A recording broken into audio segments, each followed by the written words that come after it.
Banyak sekali kisah tentang Imam Mahdi yang beredar di masyarakat kita. Ada yang bilang beliau akan muncul dengan pasukan 313 orang seperti Badar. Ada yang menyebut akan terdengar suara dari langit menyeru namanya.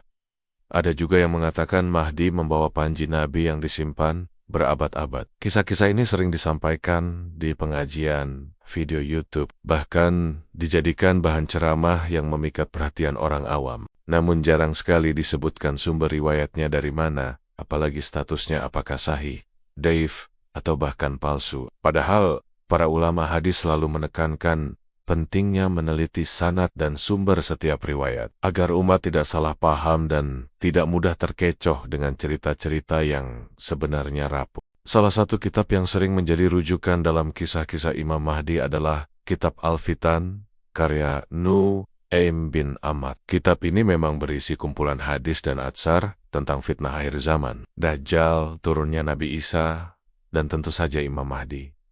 Karena temanya menarik, kitab ini menjadi salah satu sumber populer bagi cerita-cerita yang tersebar. Tapi justru disinilah masalahnya. Tidak semua riwayat di dalam kitab tersebut sahih. Banyak yang lemah, bahkan sebagian dinilai palsu oleh para ulama. Selain Al-Fitan, ada juga kitab-kitab lain yang membahas tema serupa, seperti bab Al-Fitan dalam Al-Musannaf Ibnu Abi Syaibah, bab Al-Malahim dalam Sunan Abi Dawud dan Tirmidzi, serta kitab Aq'ada Durar karya Al-Maqdisi dan Al-Urf Al-Wardi karya Jalaluddin As-Suyuti. Hanya saja, kedudukan kitab-kitab itu berbeda.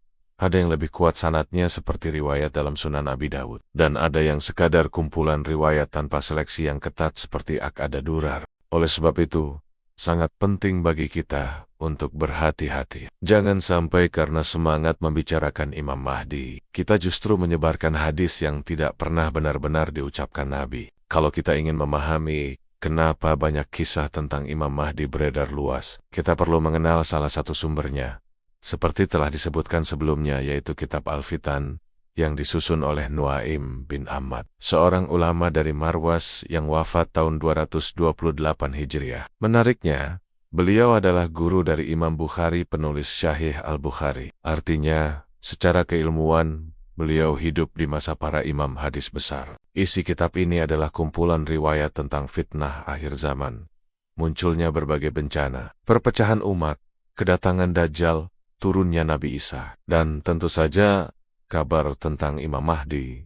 Jadi tidak heran kalau kitab ini kemudian sering dijadikan bahan cerita, karena temanya memang penuh dengan hal-hal yang menimbulkan rasa penasaran. Tapi perlu dicatat, Nu'aim bin Ahmad menulis kitab ini dengan gaya menghimpun semua riwayat yang ia temukan, tanpa melakukan penyaringan ketat seperti yang dilakukan Imam Al-Bukhari atau Imam Muslim. Akibatnya, di dalam kitab Al-Fitan bercampur antara riwayat yang sahih, yang lemah, bahkan ada juga yang palsu. Karena itu para ulama hadis mengingatkan agar kitab ini dibaca dengan sangat hati-hati. Hal ini menunjukkan, meskipun kitab ini bersejarah dan bermanfaat sebagai kumpulan, ia tidak bisa dijadikan pegangan utama dalam akidah tentang Imam Mahdi. Dengan kata lain, Kitab Al-Fitan lebih tepat dianggap sebagai ensiklopedia riwayat akhir zaman, tapi bukan kitab standar hadis sahih. Inilah sebabnya, banyak ulama setelahnya melakukan kritik, memilah, dan menilai ulang setiap riwayat yang ada di dalamnya. Sekarang mari kita lihat bagaimana para ulama menilai Kitab Al-Fitan. Karena kalau masyarakat awam hanya tahu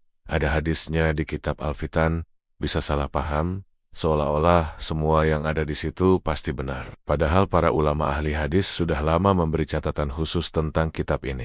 Pertama, Al-Zahabi, seorang kritikus hadis besar, menyebut bahwa Nu'aim bin Ahmad banyak meriwayatkan hadis munkar dari orang-orang yang terkenal. Maksudnya, beliau memang meriwayatkan banyak riwayat, tapi seringkali riwayat itu dianggap janggal atau ditolak. Kedua, Ibnu Hajar Al-Asqalani, penulis Tahdzib Al-Tahdzib, juga mengatakan bahwa Nu'aim bin Ahmad banyak keliru dalam meriwayatkan hadis. Jadi, tidak semua riwayat beliau bisa dijadikan sandaran yang kuat. Ketiga, Ibnu Katsir, dalam Al-Bidayah wa Nihayah mengutip beberapa riwayat dari Al-Fitan, tetapi beliau sering menambahkan komentar seperti riwayat ini gharib atau sanadnya lemah. Artinya, Ibnu Katsir tidak serta-merta menerima semua isi kitab itu, tetapi tetap menyaringnya. Keempat, ulama hadis modern seperti Al-Albani juga banyak meneliti riwayat Imam Mahdi dalam silsilah Al-Ahadits Ad-Dhaifah maupun dalam takhrij khusus hadis Mahdi. Beliau menunjukkan bahwa banyak riwayat dari Al-Fitan statusnya daif, bahkan ada yang maudhu atau palsu. Contoh yang terkenal adalah riwayat Mahdi akan dibayat oleh 313 orang seperti pasukan Badar yang beliau nilai sangat lemah. Dari sini kita bisa lihat jelas, para ulama menghormati Nu'aim bin Hamad sebagai guru Imam Al-Bukhari, tapi mereka tetap kritis terhadap kitabnya. Mereka tidak menolak mentah-mentah, tapi juga tidak menganggap semua isinya sahih. Sikap inilah yang seharusnya diikuti oleh kita hari ini. Menghargai warisan keilmuan, tapi tetap kritis dalam memilah riwayat. Setelah kita tahu bahwa kitab Al-Fitan bercampur antara riwayat sahih, lemah, bahkan palsu, sekarang mari kita lihat lebih banyak contoh riwayat tentang Imam Mahdi yang tidak bisa dijadikan pegangan. Pertama, riwayat bahwa Imam Mahdi akan dibayat oleh 313 orang. Jumlahnya sama dengan pasukan Badar. Riwayat ini populer sekali, tapi sanadnya sangat lemah. Ulama hadis seperti Al-Albani menilainya dhaif jiddan. Kedua, riwayat yang mengatakan Mahdi berasal dari keturunan Al-Abbas, paman Nabi. Padahal hadis sahih yang diriwayatkan Abu Daud dan Ibnu Majah dengan jelas menyebut Mahdi berasal dari keturunan Fatimah, putri Nabi, maka riwayat versi Al-Abbas dianggap batil. Ketiga, kisah bahwa Imam Mahdi akan membawa keluar panji Rasulullah yang konon tersimpan sejak zaman Nabi. Riwayat ini sanadnya terputus dan tidak ada penguat. Ibnu Hajar menilainya tidak punya dasar kuat. Keempat, riwayat bahwa nanti akan terdengar suara dari langit menyeru nama Mahdi. Riwayat ini menarik, tapi sanadnya lemah. Ibnu Katsir menyebutnya garib, dan Al-Albani menilainya munkar. Kelima, ada riwayat yang menyebut Mahdi akan keluar bersama api besar dari Yaman yang menerangi jalan. Riwayat ini sangat lemah, bahkan dianggap palsu oleh sebagian ulama, karena dalam sanadnya ada perawi yang tertuduh pendusta. Keenam, riwayat rinci bahwa Nabi Isa turun lalu sholat di belakang Mahdi dengan gambaran detail yang berlebihan. Memang ada hadis sahih dalam Sahih Muslim bahwa Isa akan sholat di belakang seorang dari umat ini, tapi riwayat detail dalam Al-Fitan dianggap lemah dan tidak sahih. Ketujuh, riwayat yang menggambarkan Mahdi membawa kitab baru atau hukum baru selain Al-Quran. Riwayat seperti ini bertentangan dengan prinsip pokok Islam, karena tidak ada syariat baru setelah Nabi Muhammad. Ulama menilainya palsu dan tidak ada asalnya. Kedelapan, riwayat tentang Mahdi yang disebutkan